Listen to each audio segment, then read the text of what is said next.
When you look at the universe from our perspective, it's like looking at a family picture. You're looking directly at different generations of stars and galaxies and objects that lived at different moments of time and space, but you're taking a picture of all of them at the same time. It is empowering, and it's also very humbling. In the very big picture of our whole planet and the universe, we're just a small part of it. A small, wonderful part, but it's just a part.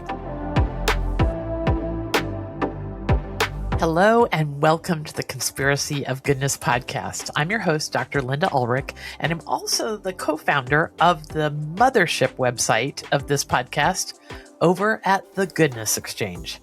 The Goodness Exchange is this free to the world, giant positive news platform where you can learn about what's right with the world. Leaps of human innovation, real science that is just not getting enough celebration in the news.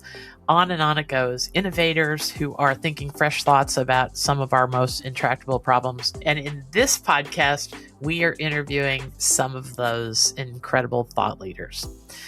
There are moments in those interviews when I say, this is what everyone needs to know. And today's interview is one of them.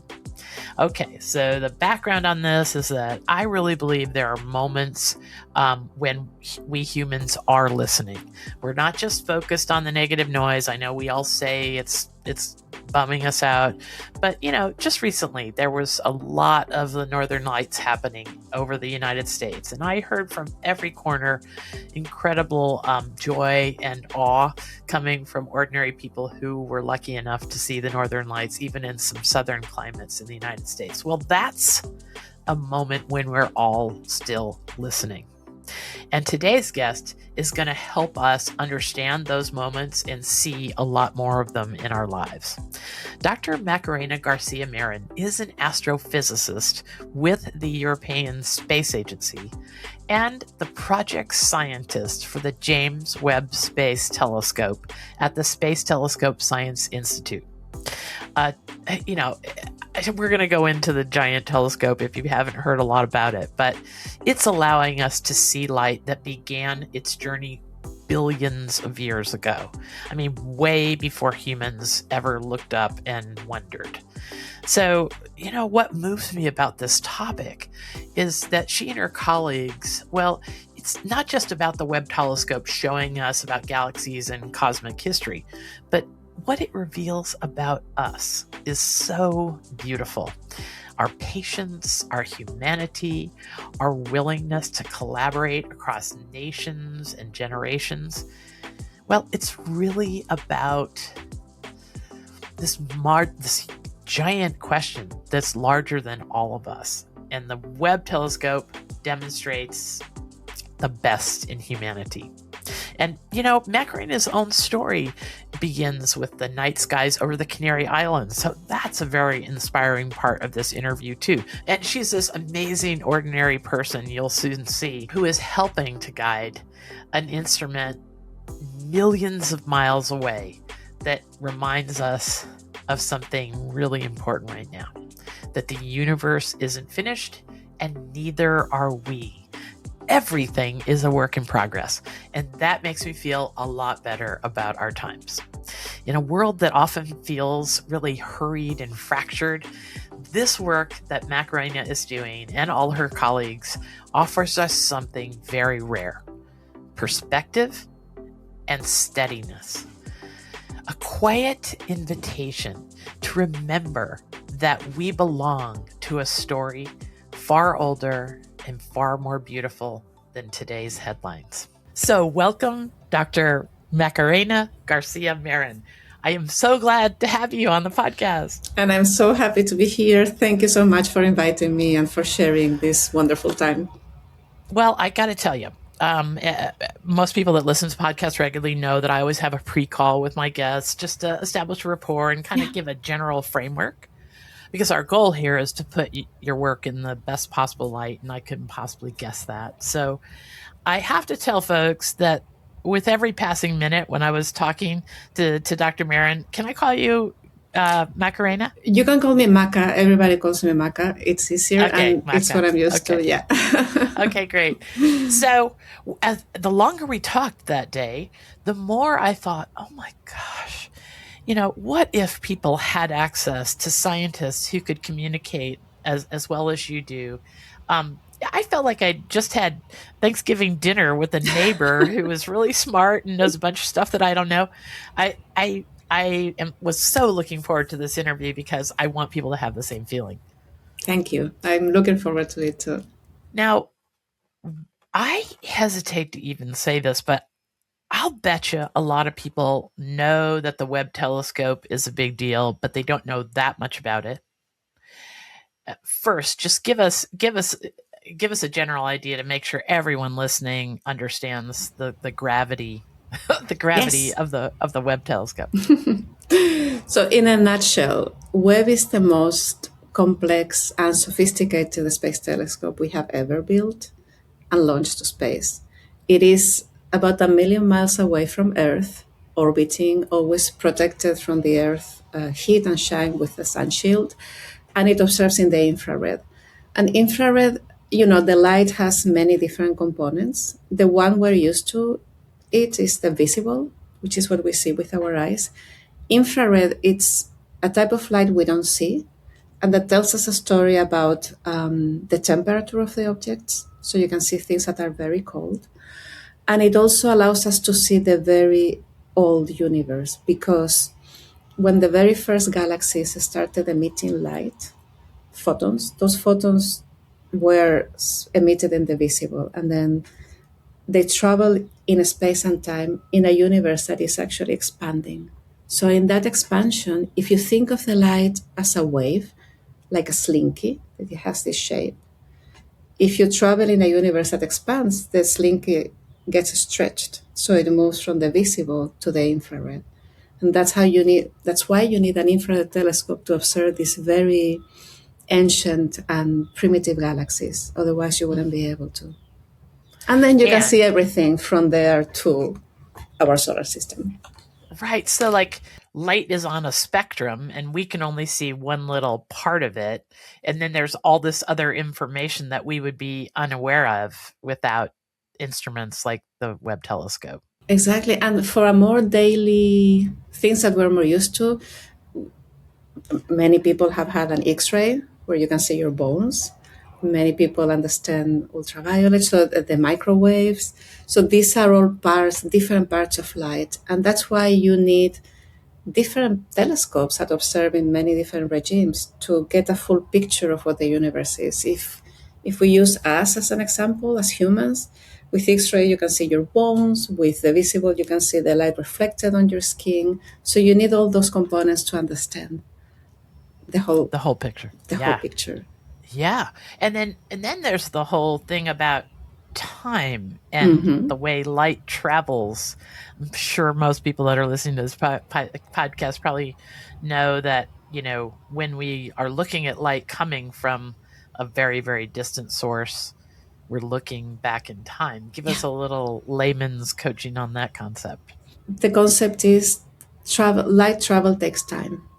And I always like to think of the fact that when you look at yourself in a mirror, you're looking at a smidge, tiny little different version of yourself, because the light has to travel to the mirror and then reflects back. And this is a fraction of a second, but you're looking at a slightly younger version of yourself. The light from the sun takes a few minutes to travel to Earth, about 8 minutes. Then as you move away, the farther away the objects are, the more light it takes to travel. It's if you take an example, imagine a few centuries ago, no internet, no electricity. If you were to get a letter from, say, Australia, it would take a long time to come to the US by ship. So that would be old news in a way. It's the same with the light. It takes time to travel. So when we see something, most people are familiar with a supernova, which is a giant explosion in space. That could have happened, what, hundreds of thousands of years ago? Oh yeah, millions? definitely, yes. Because it is Yeah, hundreds. In some cases, we've seen supernovas that are really millions of years away, even in other galaxies, because you can measure variations in brightness. So yeah, it's. I look at it when you look at the universe from our perspective. It's like looking at a family picture. You're looking directly at different generations of stars and galaxies and objects that lived at different moments of time and space, but you're taking a picture of all of them. You're taking data from all of them at the same time. That's exactly what I needed to have you say. I never thought about that. I like that. That's Yeah, exactly. it's wonderful. I mean, it's just the whole concept. It's mind blowing if you think of it. Yes, yes, yes. Okay. And that puts all this big picture, this question bigger than ourselves, like I mentioned in the introduction, all into perspective. It's so easy to get bogged down in the minutia and the chaos of our daily little 1 in 8 billion lives. But there is something so much bigger than Yes, ourselves that we are part of, which I think is empowering. it is. It is empowering, and it's very. I think it helps. At least it helps me center myself, and it is also very humbling. 'Cause, in the very big picture of our whole planet and the universe, we're just a small part of it. Yeah. A smart part of something crazy, wondrous. Yes, exactly. And don't get me wrong, it is a small, wonderful part, but it's just a part. All right. Thank you so much for that little synopsis. It kind of makes us all refreshes our memory back to high school physics and whatever part of our science, our wonderful science teacher tried to tried to instill in us that we might be able to conjure up for moments just like this. Okay. So all these notions of, and big questions and sense of awe started when you could look up at a very dark sky back in the Canary Islands. Tell us a little bit about that. It is true. So my parents, when we were kids, my siblings and I, my parents had a house in the Canary Islands, more in the countryside. These are very small islands, and the skies there were very dark. We also have professional astronomical observatories, so we did have a small telescope. And with my siblings, we would just be outside and pointing at things. My older brother, he would tell us, "Oh, this is Jupiter, this is Saturn," and we would look at the constellations. And I remember even being out there by myself, just lying on my back and looking at the dark sky. And when you look at it for long enough, it's almost like sucks you in. It's like you get that sense of even vertigo. And that was wonderful. And I even remember, trying to identify constellations with my sister and failing miserably, I have to say sometimes. But it was such a moment for me that it sort of started to build on me the question of what is it out there, and how this all began. And I'm not sure that's an unusual point of view that we all don't start out with. It almost feels primal to be able to, for instance, lay in a blanket, look up at the Yeah. stars. I'm not sure many of us have that opportunity anymore, but Yeah. you were fortunate to have that, and now here you are, guiding a telescope that's millions of miles away, looking back in time. I always like to remind people a journey like yours isn't a straight path very often, right? Like you didn't suddenly find what you were uniquely able to contribute when you were No. 19. Tell us a little bit about that journey. No, I think it's never a great path, and it's always a matter of sometimes opportunities come and you have to take them, and you have to make that leap if you want. So for me, I did a study in the Canary Islands, and I did physics and astrophysics there.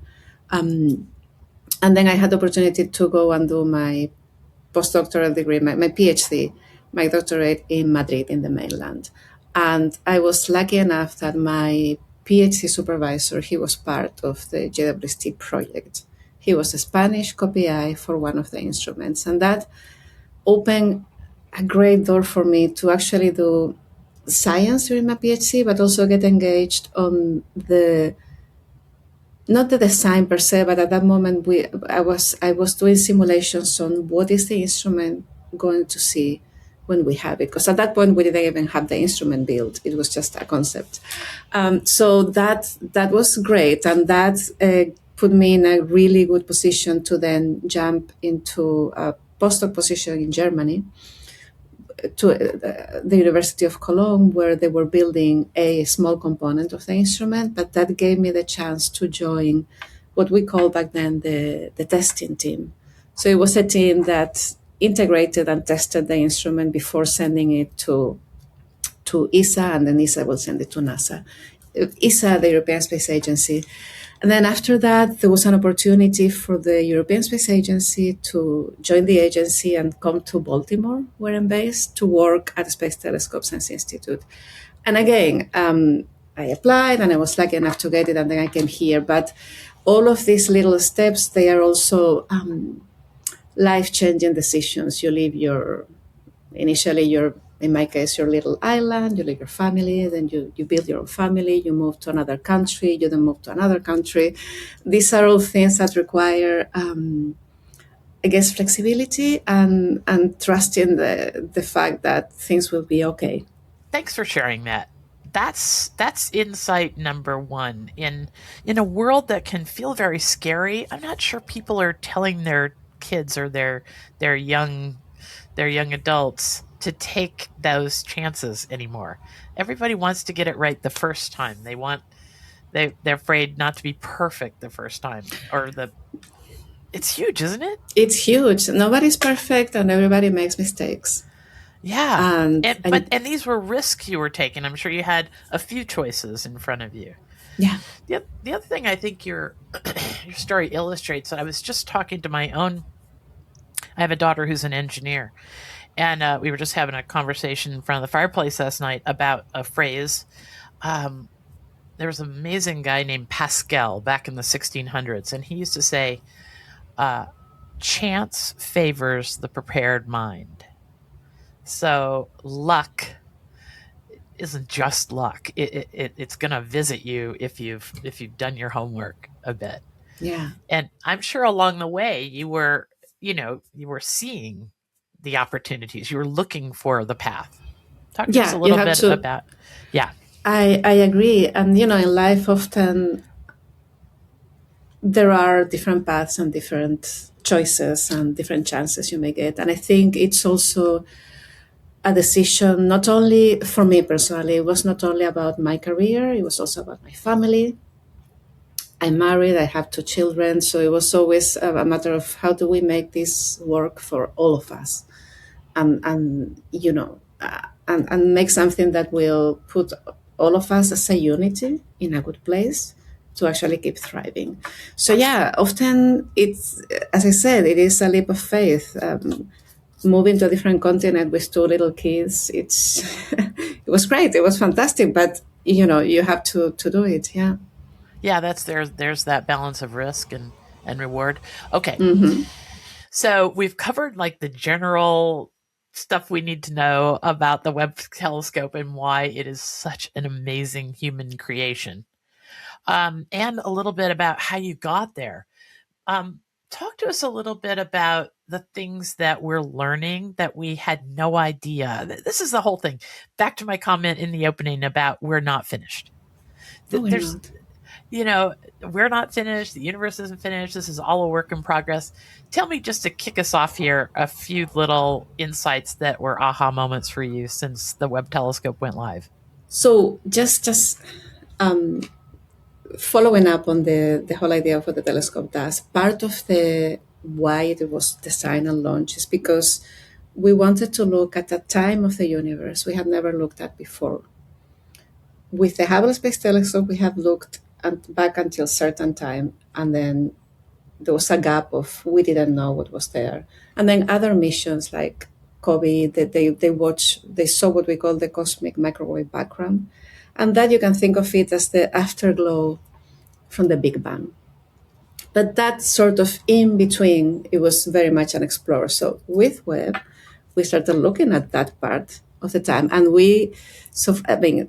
that was one of the big surprises, the discovery of very many galaxies, and many of them really big and bold and already evolved enough that it was very early in the universe. So, to put it in context, we're talking about a universe that is about 13.8 billion years old. And these galaxies, we know already that some of these galaxies that are big and have had the time to evolve were in place less than 300 million years after the Big Bang. And of course, that's a lot of time, but from a cosmic perspective, it's an incredibly young universe. So now we have to really, there are lots of studies understanding these galaxies and how they were formed that quickly, that big, that early, and what was there before. There are many studies going on that. So I think to the entire scientific community, that was a big surprise. I think another big surprise in the area of galaxies has been the discovery of a new type of galaxy that is called little red dot, because they are relatively compact, they are red, and they are like point sources, so they're like little red points. And this was one type of galaxy that we had never discovered before, and we still don't know what exactly they are. They have special characteristics that make them hard to classify.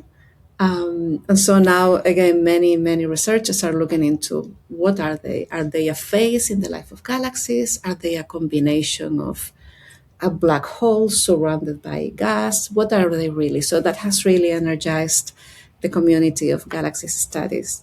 And we're talking about faraway objects. But then as you move towards us, towards the solar system, there have been many wonderful discoveries. And just to mention two things, JWST has really revolutionized the study of exoplanets. Those are planets that are outside our own solar system. And so far, there have been many studies of big, giant gas planets, like the ones in our solar system, to study their atmospheres and their compositions with a richness that we had never had before, because we had this new incredible machine. But also we study smaller rocky planets, similar to our Earth, this solid planets. And the big question there is, can we measure an atmosphere? And so far it's been quite elusive to measure an atmosphere for these planets, but there's a lot of ongoing work about that. Mm-hmm. Now, I love what you're saying, since I've been kind of a science astrophysics enthusiast, just a layperson who loves the wonder in it. I love the what you're describing is kind of the history of our questions. Like, it's not been that long ago that I remember reading in the science news that we just discovered like the first 3 planets. Like we weren't even sure that we weren't unique in the whole of the universe. Well, Yeah. that was kind of kooky to think about when you really think about it. But we didn't know whether we were alone in having these little planets, these little things of rocks or gas going around a sun, right? Like 20 years ago, Yeah. maybe 15. No, I mean, when conversations for the James Webb Space Telescope started before the Hubble Space Telescope was launched. Because before you launch a big mission, you're always thinking, okay, what is next? At that time, we didn't know. I guess there was a suspicion that there must be other external planets to the solar system, but we didn't have the proof. So at that point, exoplanets, it was not a field until people started to use certain techniques using ground-based telescopes, and they, sure enough, discovered exoplanets. So when the telescope was the inception of it, exoplanets, it was not a real field. And so that's a testament to all the scientists and engineers who work on that you plan for something without considering a field, and then that field blooms, and it's really, okay, we have to do it, right? And so everything got adjusted and adapted a little bit to make sure that that field was also properly covered. And we do observe a lot of exoplanets with the Webb telescope. Yeah, and now could the Hubble telescope? Am I right about this? So the Hubble took us so far back in time, like so far in that we could see only a certain distance, so therefore certain depth of time. Correct. Yeah. And then the Webb telescope made it possible to see even further back. So then we also had the resolution to see tiny exoplanets, planets like our own, going around stars. Is that kind of a synopsis? So, yes, with the Hubble Space Telescope, exoplanets were also observed. And the Oh, that you way, could see them? Okay. yeah, but it is more often than not, the way you study an exoplanet atmosphere is that you have the star, okay, you like the sun, you have a star, and then you know there's a planet orbiting around. So, what you do is that you measure the star and you wait for the planet to transit, to sort of walk in front of the star. And so the light of the star it's filtered through the planet's atmosphere. And then it's like the no planet, then you add the planet, and then you can infer what is the composition. And then that's when it goes in the front. Then when it goes in the back, you can see or try to measure this light from the star reflected on the surface of the planet. And that really tells you a lot about, is there an atmosphere? Is it a bare rock? What is it? So this is a very, I would say that's one of the most used techniques. There's another technique that literally blocks the light from the star, and then you can see the planet around. Those two techniques are used by JWST and also by other missions like Hubble. Wow. Okay. And a little bit of that is common sense, right? If you're measuring the light coming from a star like our sun and it suddenly dims just a little bit, right? In a certain period, you can infer. I love the concept of inference. We want things to be black and white. We want things to be this or that. And inference is such a subtle window or door into science, don't you think? Absolutely. And when we describe these things, it is very, I think, intuitive. Yes, you have a star, then something goes in front of the star, and you can actually measure it. But these are really challenging measurements. We're talking about a very bright star and a tiny planet going in front of it, and you have to measure something that is millions of times smaller. So they are challenging, which is also what makes this super interesting because it's there. So exoplanet scientists, they're very, very savvy with data, and they push the boundaries of what we do with the data constantly. It's great. And it is also just a lesson of everyday life for us all to start with inference and be okay with where it leads you, and then go and look at the hard data. Exactly. Because a lot of times we kind of get stuck on inference. Like we start telling ourselves stories that are not necessarily, from real data. It could be anything. Right? It could be anything. And that's what I love about, having a telescope and being able to measure things. I'm from that school of thought that, yes, we have theories and things that explain the universe and the world as we understand it. But if you're able to take data that confirms that or disproves that, both directions are okay.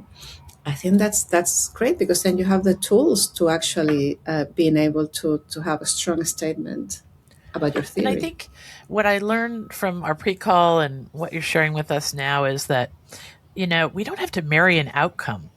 Oh. Yeah, I mean, that's just all part of it is that whatever gets revealed, and then we ask an even better question.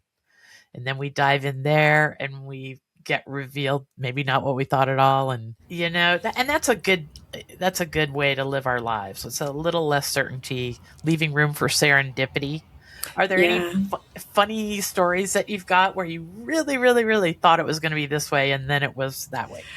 I mean, two things. That's a very good point because I remember before we launched JWST, many people would ask, what are you looking forward when it comes to the results? And many people who, like me, were on the mission would say, I'm looking forward to a surprise, something I'm not expecting. The unexpected was what we wanted to see for the most part. And then for me personally, the very first unexpected was after the launch of the telescope. We did 6 months of what we call commissioning, and that's where the telescope did travel to the orbit. On the way there, it deployed because it was so big that it had to send. It was launch folded, and then I we want to switched. talk about that too. Oh yeah, that was incredible. Keep going. But anyway, at some point we switched on the instruments, and I was working for one of the instruments, and we did have lots of activities to make sure that the instrument was ready to make science. And usually you will define it as, oh, I'm looking at this isolated star, and I'm gonna do X, Y, and Z. And I remember vividly the first time we had an image with a star. It was a star in the center, beautiful, it was perfect. And then the background, a sea of galaxies.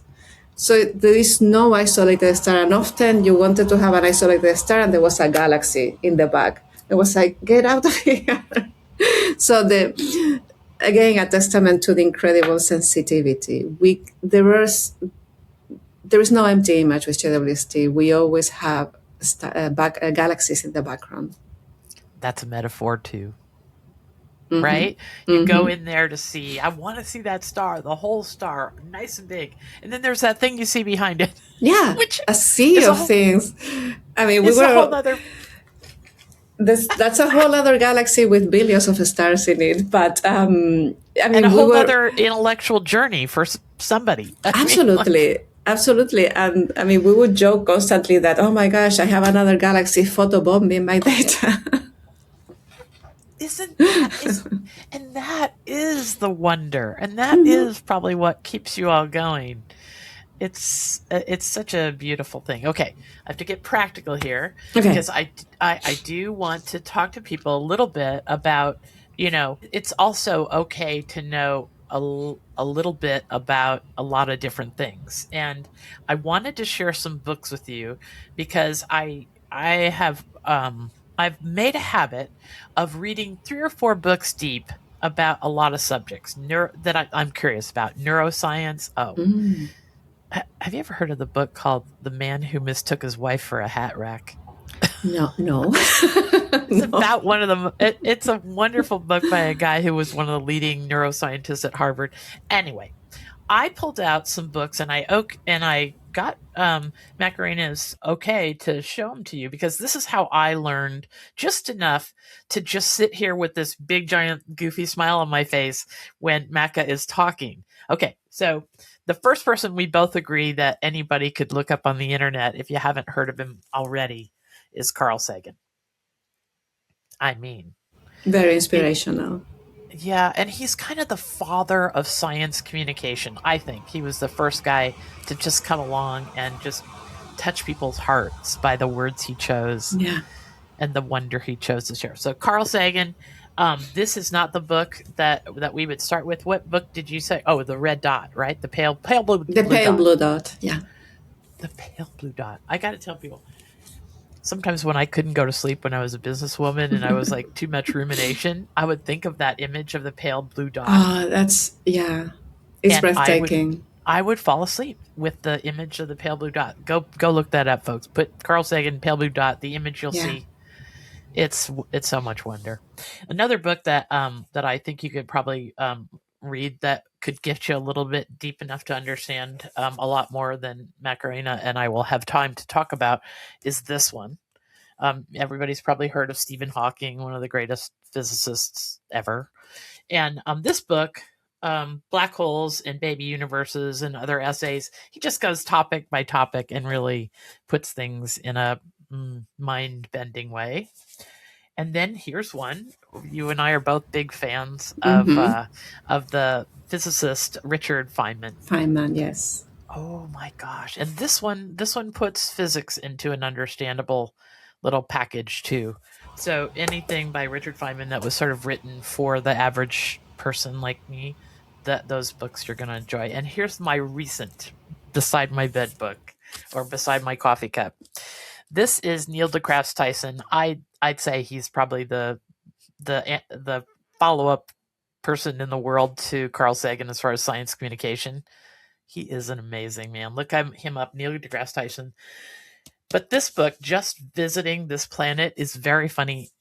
He puts a twist on it, and then what they're actually doing is answering questions from real people like me or you or anybody else, answering questions about the universe from ordinary people who sent questions into a very famous space observatory, which I'll have to look up, but these are real person's questions and they're very short answers. So it's a great book too. So That's fine. I just wanted to take a little break there and pitch some more deeper knowledge for people, sources, if you want to, if what Maca and I are talking about inspires you. Okay, let's take a break. And when we come back, we're going to talk about all kinds of wondrous things as well, including the unfolding of the Webb telescope. That is a bit of wonder that is shocking. Okay, let's take a break. You know how the constant negative noise in our digital lives feels like it's reaching a boiling point? Now, many of us have tuned out the news and social media almost entirely. Well, it doesn't have to be that way. There are newsworthy stories about amazing progress, innovation, leaps in human potential, and wonders in the natural world, and they're just not reaching the top of our feeds. We can have access to this, but none of us has the time or maybe even the emotional stamina to search through all the doom and gloom news to find what's right with the world. Okay, enter the Goodness Exchange. There, we are giving instant access to positive news for curious people. Did you hear about the recent Harvard study that found that exposure to just 4 minutes of good news can make you 32% less anxious and 18% more optimistic? Well, I don't know about you, but I need those kind of numbers in my life. So if you want to live with more joy and way less fear, it's really simple. First, you join us at the Goodness Exchange. Everyone around the world has the opportunity to access this kind of content. And we've promised no politics for about a decade, so you're safe from all that distraction as well.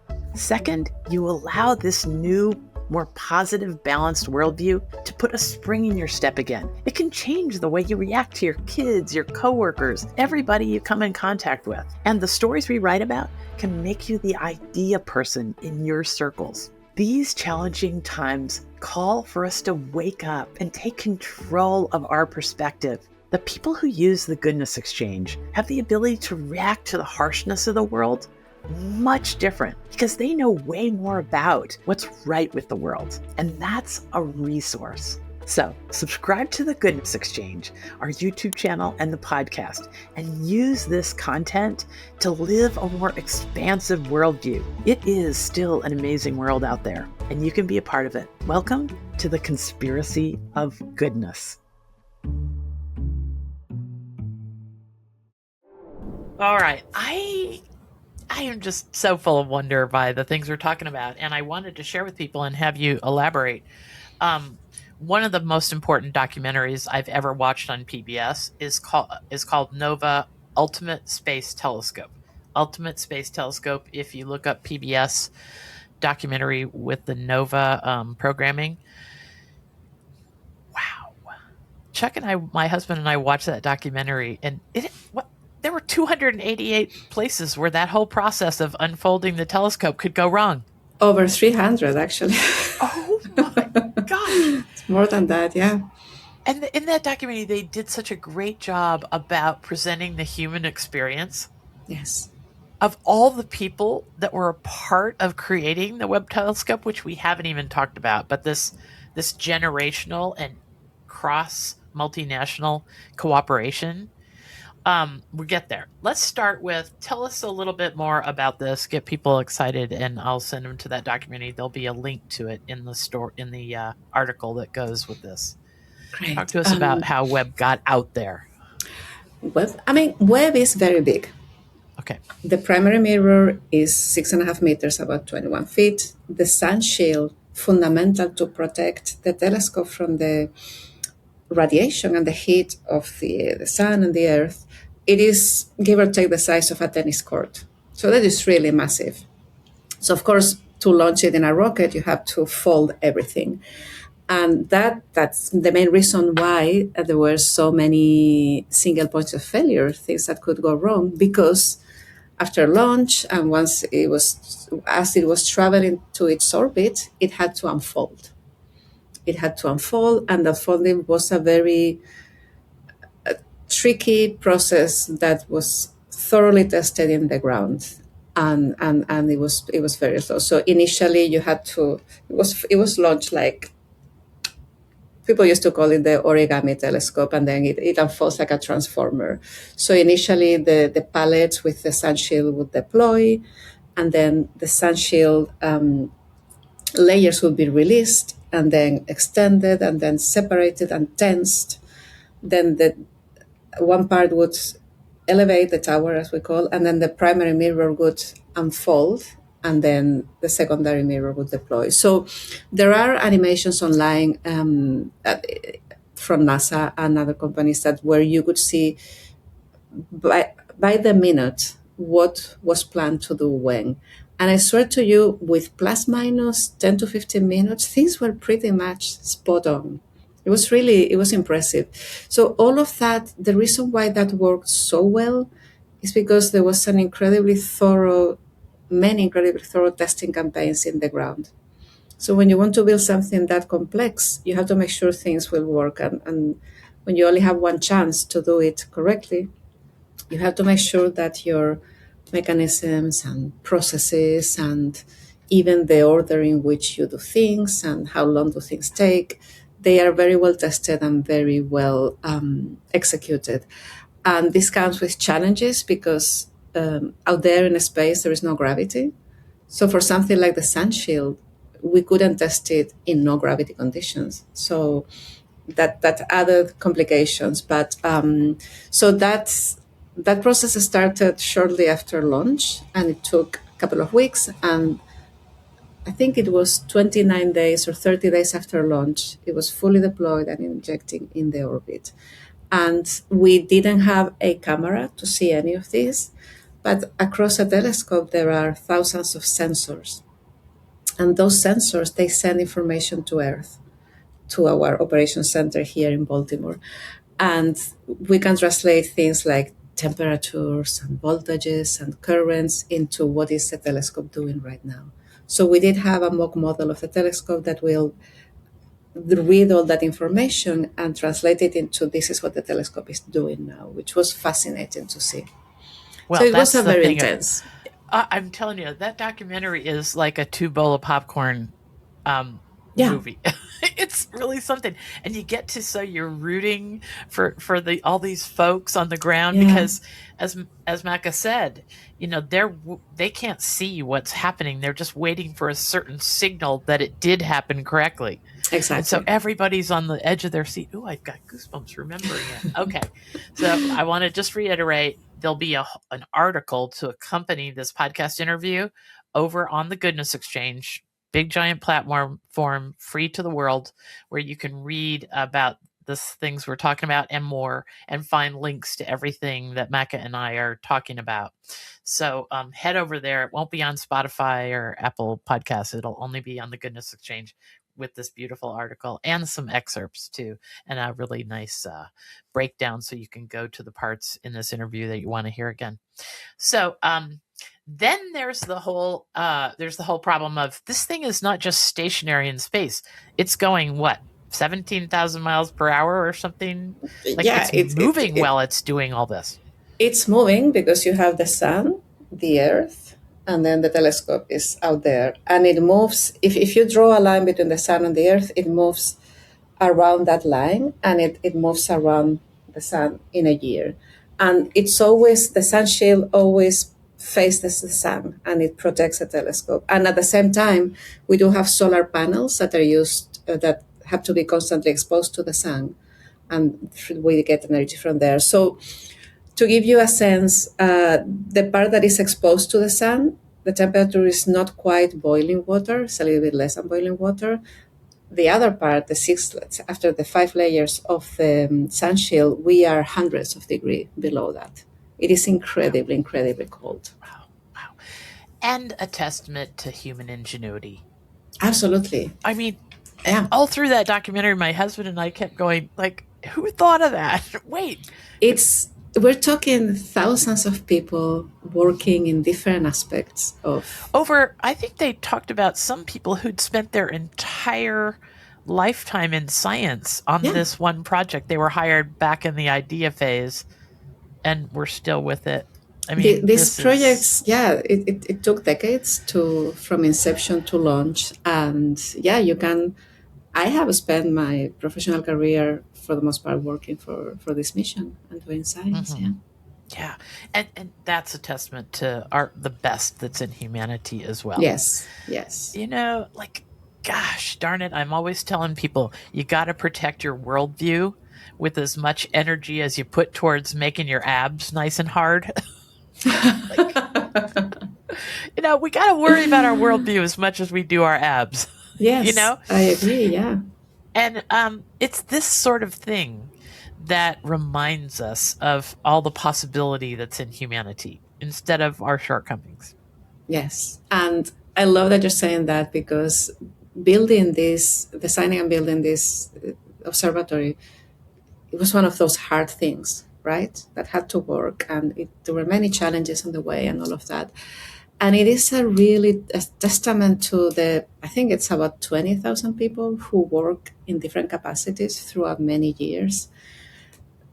NASA, the European Space Agency, the Canadian Space Agency, many different countries, many different industry partners, universities, so many people working together for that single objective. It is, for me, one of truly the highlight of this mission for me personally, it's being the team. The team, the possibility of working with so many smart people and exchange ideas and try to find solutions. It's just, it's been incredible. And I'll remind people that what experience has taught me, looking at the world of innovation and leaps in human capacity over the last 11 years, is that there's teams like this tackling our world's biggest problems right now in full cooperation from all kinds of countries on this problem, on that problem. I think we've got to keep in mind that people succeed in groups. Humans succeed in groups. Yes. Behind every Nobel Prize winner is probably 100 really exhausted folks that made that work possible, right? It is, teamwork is a huge component. And it makes sense because, again, when you want to do things that are really hard and challenging, and I always feel that each person brings something different to the table, and it's an opportunity to, when you have a problem you want to solve and you have 5 different perspectives, the likelihood that you find an optimized solution, it's really high. That's just such an important concept right there in a nutshell. The likelihood, if you have 5 different perspectives. And, I will say also, I'm always impressed in documentaries about the diversity of folks. And I'm also surprised that our world has such a problem sometimes with diversity, with celebrating diversity. I mean, that's how you're going to get different perspectives that are wildly different, is if people start somewhere else from the next person. And so they are going to come up with ingenious ideas that somebody over here could never have come upon. Yeah, and honestly, on this mission, because there are people from so many different countries, I know it sounds silly, but the country you are born on and the way the education is structured and the way you think about certain things, it is different. The way you approach a problem is different from different places. So that is such an enrichment, such a rich situation to be problem solvers. To say, hey, how do we do this? And this group will shine doing one thing and the other group will shine doing a completely different thing. So yes, it is very rich. The more different opinions, the better you end up. Yeah, lovely. Okay, so is there, this is a very philosophical question, but is there anything that the Webb telescope has taught you about being human, like right here on this planet? What we should know, or have we already covered it, that diversity is best and all the things? Apart from all of that, I think I mentioned this before, but to me, it's very humbling. the ability we have gained from discovering new things. The word discovery, there's so many things we don't know. So whenever there is something new, and even especially if it's something new and unexpected, because sometimes you find things that are new, but you sort of suspected, yeah, probably that's how it's going to be. But when they're new, unexpected, and coming to terms, for me, it's a constant wonder the sheer size of the universe and how these machines allows us to explore so much of it in such a great detail. It is, yeah, Well, the Webb telescope captures such a big chunk of time yeah, in the big universal sense that we yes, didn't have access to, correct? yeah, yeah. We are exploring, say, the first billion years, especially the part closer to the Big Bang. There were many unexplored periods of time there, but then also in the rest of the universe closer to us, we are finding things because we're looking at it with a new level of detail. It's like seeing at things with a magnifying glass, and we're looking at it with lots of sensitivity, where previous missions on the same using the infrared, they would see a blur because they were smaller and not as sensitive. We do see maybe 4 different galaxies. We are able to find supernova in very, very distant galaxies because you observe a galaxy and then it's just normal, normal, normal. And then suddenly you check it again and it has a brighter point. And then the supernova experts, they go and they study it and they say, yo, this is this type of supernova billions of years away. Wow. And then there's, that whole concept of asking better questions. I think the Webb telescope and the work of you and your colleagues reminds us that there's always a better question. Right? We get stuck in these ruts of just demanding somebody answer a certain question, or that we come up with a solution that answers a very specific problem set that we asked about.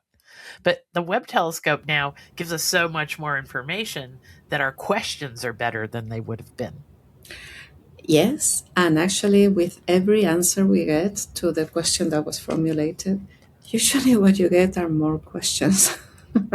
Some of them truly interesting. So I always, I think these missions, they reflect really well the human quest for knowledge and the human quest for understanding, and never stopping in a way, because there's always something new to learn and something new to discover. I I think I'm going to be changed by this conversation. I think that you're discovering truths. I think one of the really most important skills that I've noticed innovators have after interviewing so many is that they have this ability to zoom out, to look at a problem from way, way out, and then zoom in to the granular level, and then zoom out and zoom in depending on what the situation calls for. And I think that's a great human skill, if not a coping skill, that Yeah, we could all do a bit better, right? Being able to zoom definitely. out and zoom in, right? Right, the big picture and Yeah. how things are interconnected with each other. Hmm. That's really important in science, I Hmm. think. Also really important in engineering. If you change Yes. something in this part of your project, how is it going to affect that other part over there? Hmm. That Hmm. sort of top level vision is really important. Mm.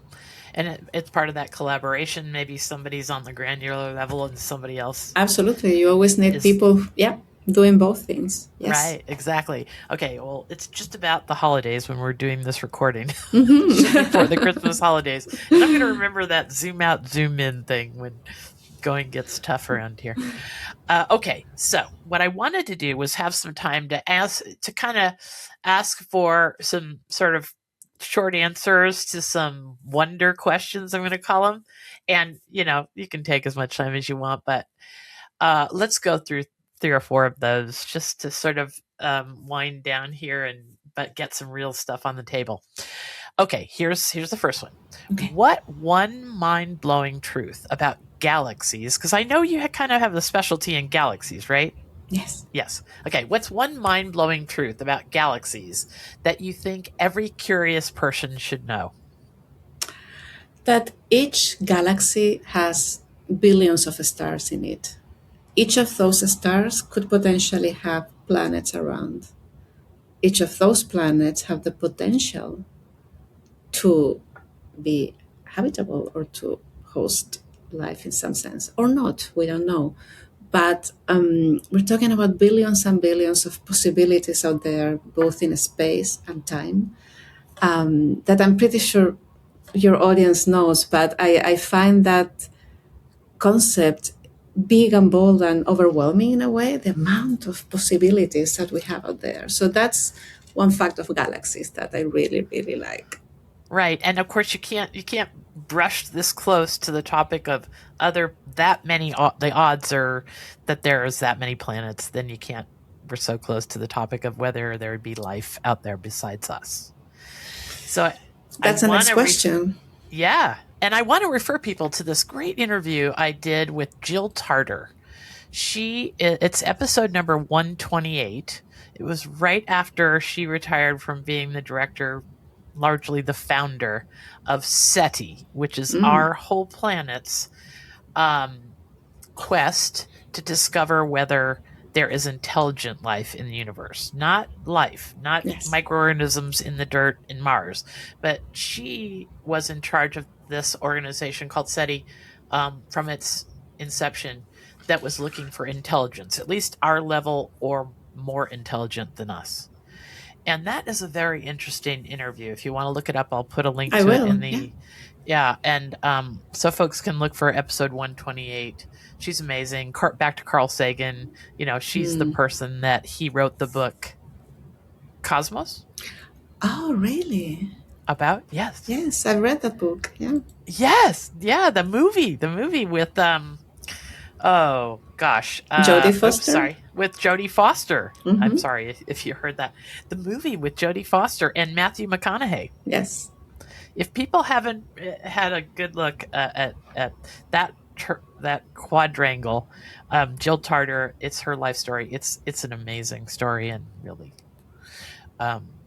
helps us understand the big picture here. Not only what Maca's introducing us to, but the longer, bigger questions yet. Yeah. Right? Okay. Here's the next question. Okay, Webb is finding galaxies that are too grown up too soon. I know I did a little astrophysics homework, and that's something that's kind of surprising out there. What does this puzzle, because that's puzzling, what does that mean to how we understand cosmic history if you're finding galaxies that are grown up too soon? To me, it means that before we have that data, we had some certain preconceptions in terms of how galaxies are formed and what is the process and how long things take and all of that. So those concepts have to be revised and visited, and the more data we gather, the easier.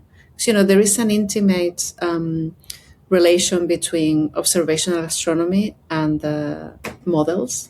So there are many people who devote their career to actually model what we see and have predictions. So then when you get data, how does it fit with the models? So I think there is a need for, and it's ongoing, revisiting some of those models and some of the ideas of, how do even galaxies formed at the very, very beginning? Do we know how to do that?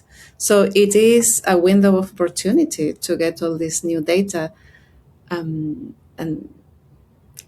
really marry it with our theories and find a common place where, okay, things, now we know how to do that and now we know how things work. And there's also something to say about, it's much easier to understand the universe closer to us, closer galaxies, because you look at them in more detail and oftentimes you do apply what you learn with close objects to faraway objects.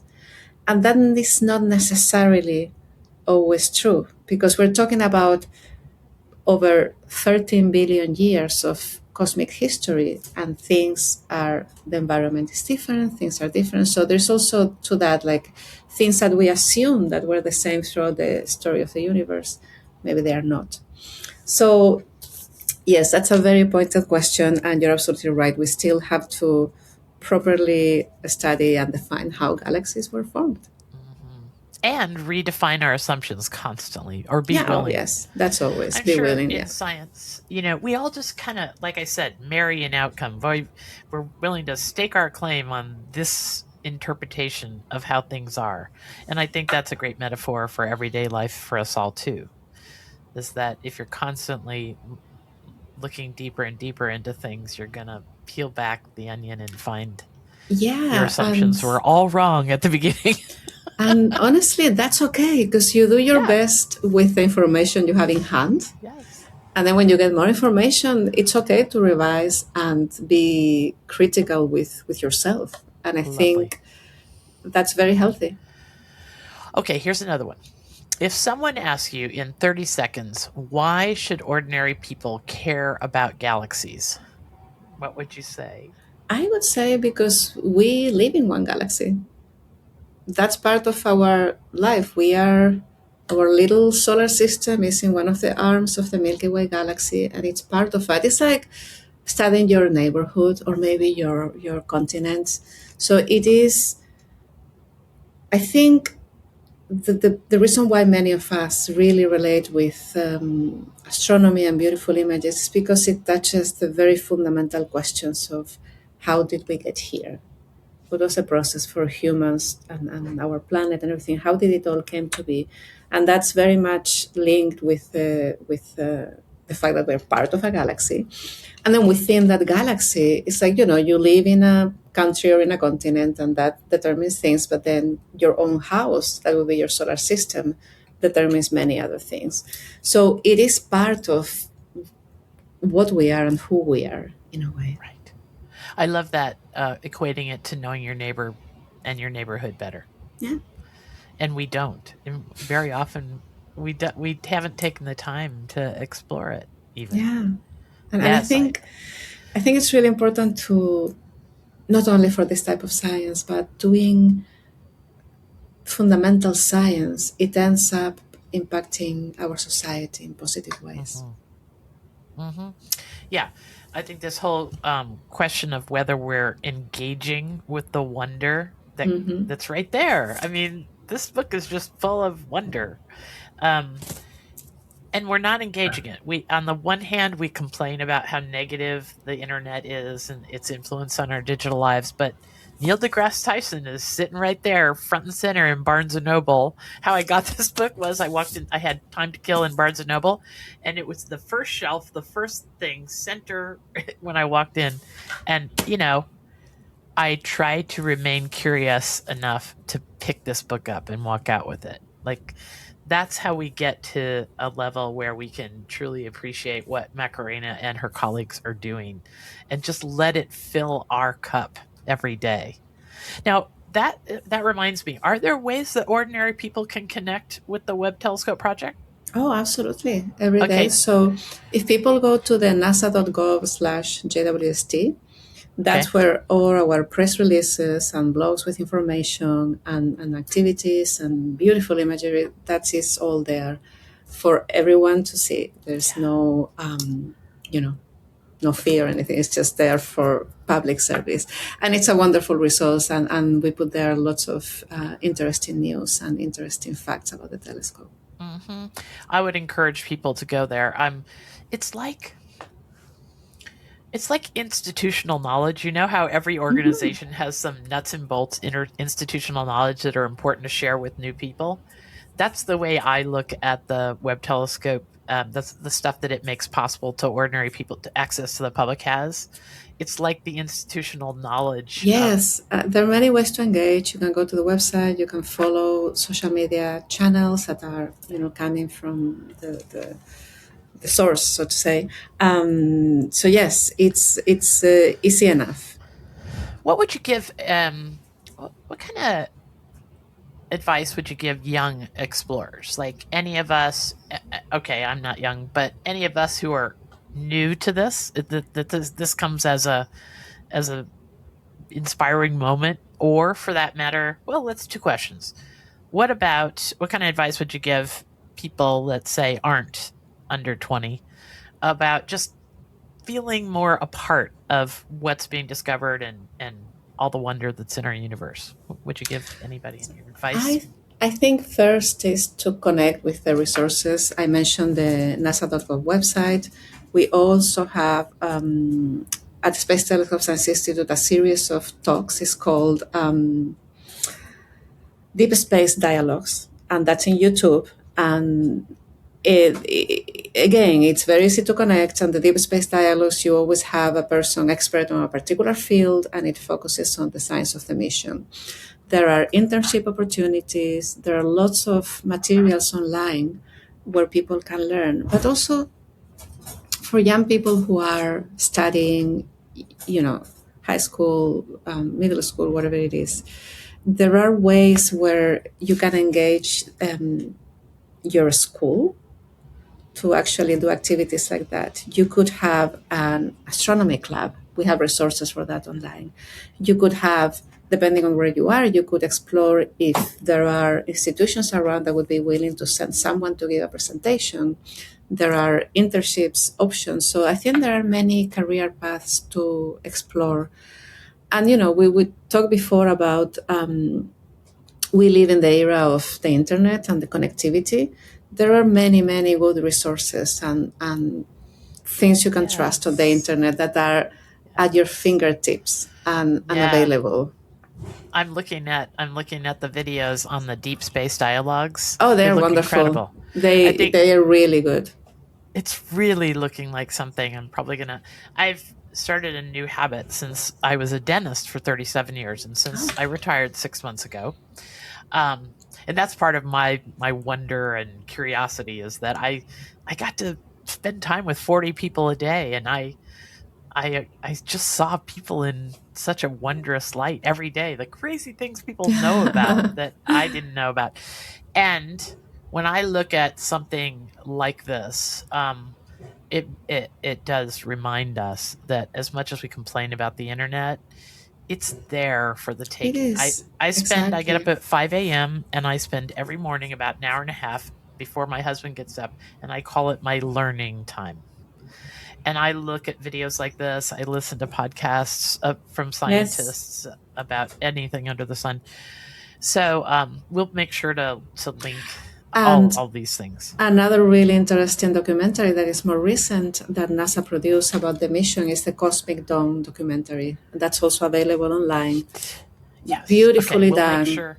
It highlights really key people for the mission. Again, this is all a group effort, but it highlights lots of peoples, and it's very, you learn a lot, but it's also very focused on the human experience. So that was a really good one. I think that's how I got your name, and I think that's how I first came about knowing who you were. I don't know. Yes, I listened to. We got to turn people onto this. I listened to a podcast called Science Friday. Yes, Science Friday. And you were interviewed by Science Friday, and that was one of my morning learning things. I listened to your interview. And that morning when my husband got up, I was all abuzz, and I told him all about you and the comments you made and such. And he said, wait, I think I saw her on a documentary last night after you fell asleep. I'm not sure which one, but I'm not on the Cosmic Dawn documentary for sure. All right. Well, there was another one, and I'll put all of this, the one she's talking about, the one I'm talking about, in the show notes on the Goodness Exchange at the podcast. Okay. Let's wrap up, and I hate that because this is just gonna leave people with sparks of all kinds of new ways of thinking. If you could whisper one big question into the ear of the next telescope builders, what do you think we're going to need to explore next? I think that's a very good question, and I think we are already whispering that. And the question is there a planet out there that is habitable? It's all about planets and life. And the big mission that is now under study, if you want, is called the Habitable Worlds Observatory. It's a really powerful idea at this point. There are several designs, and the main scientific, many of these missions at the very beginning, they need a big question to be answered. For Webb was the first galaxies and first stars. For the habitable worlds is there a planet out there that could host life, and can we observe it? So I think that's one of the next natural questions. There are many others, but go into details of things. There are the gravitational waves with Lisa, all of that. But I think for things that are not yet being built, that's the big question, at least for me. Lovely. And I'll refer people again to that Jill Tarter episode, because there's a point in that episode where Dr. Tarter talks about this bottleneck that we may be at right now. And one of the reasons why, and the bottleneck is that we have now developed the technology to do away with ourselves. I mean, Yeah. And her thesis is that as you grow in intelligence, you grow in power, and you grow in the ability to be able to make mistakes about your very existence.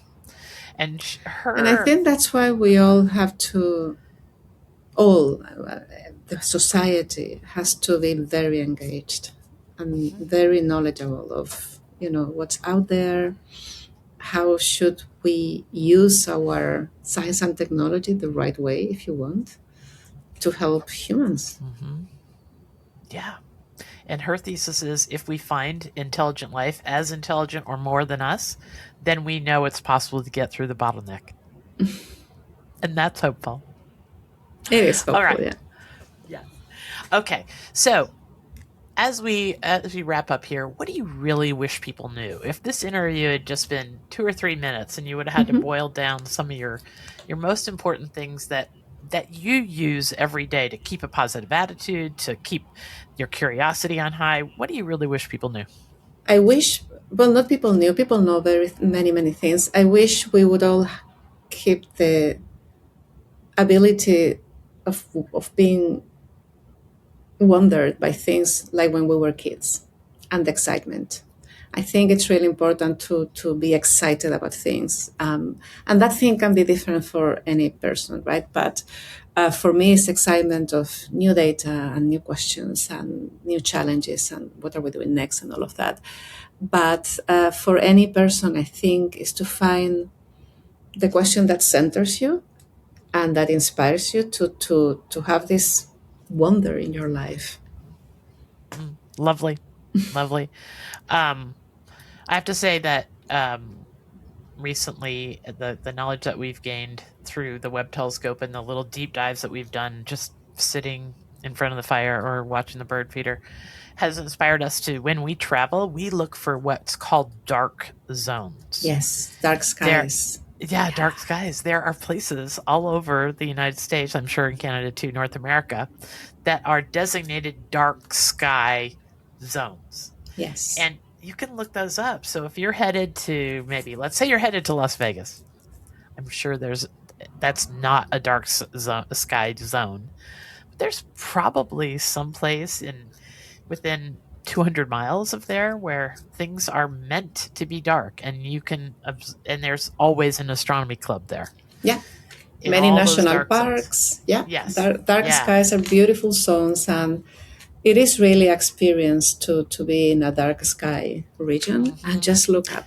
As simple as that. Well, I just mentioned that in that, you don't know until you really put yourself out there what other ordinary people are doing. But those astronomy clubs, local astronomy clubs, are places where people want to share, where they've already got these magnificent, expensive, complicated telescopes, and you don't have to go buy one yourself. I mean, if you're really turned on by the stuff that Maca's pointing us to, there's a really easy place to start is local astronomy clubs. Yes. I had some patients that were amateur astronomers in my practice, and oh my God, it was a wonder we ever got any dentistry done when they came in because we had so much to talk about. Too much fun. Me being so curious and them being so forthcoming with information. Okay, tell me what people should do next. Okay, if we've got people all fired up, are there any routines that you recommend? Are there a couple of great books besides the ones, or podcasts or things that we've mentioned? What should people do next to just keep flowing this energy I and think insight? people who are really interested could, visit the resources we have already mentioned, the NASA website, the Deep Space Dialogues. Those are really engaging.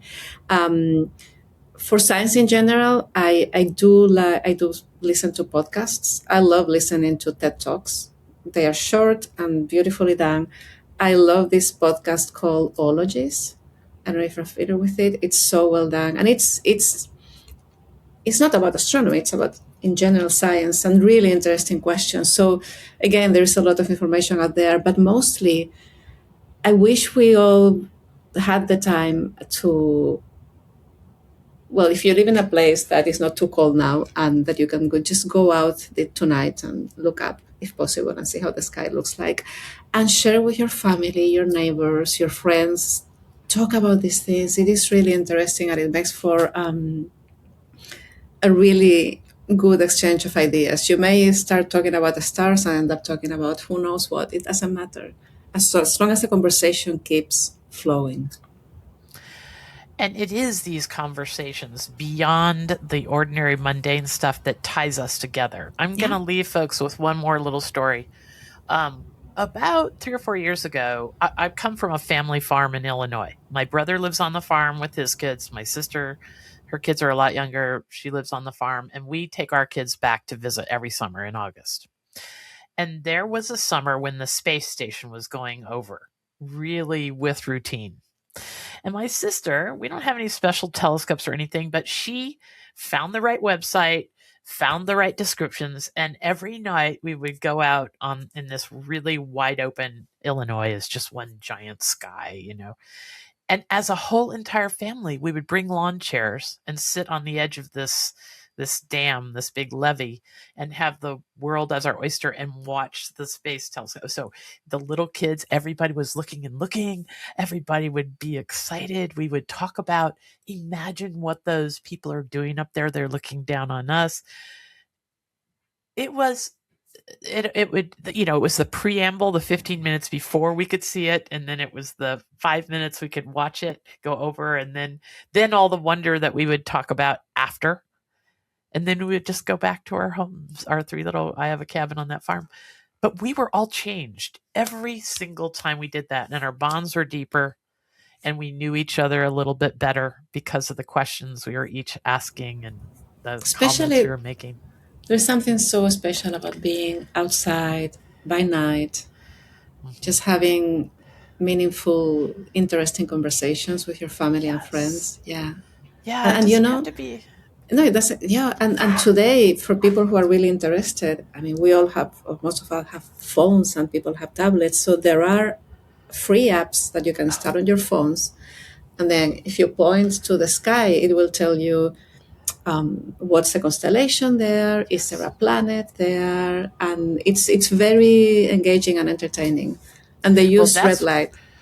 That's what we usually did we were so full of wonder when the thing would go over and disappear on the horizon. Then we would all hop out our phones. We'd say, oh, there's Jupiter. Oh, there's, oh, this. Yeah, and exactly. Talk about, it was, okay, I'm going to put some of the links to the apps that my sister used and the ones that we all had that would show us the constellations if we just held our phone up to the sky and so forth. So I can't thank you enough. I'm so fired up. Thank you.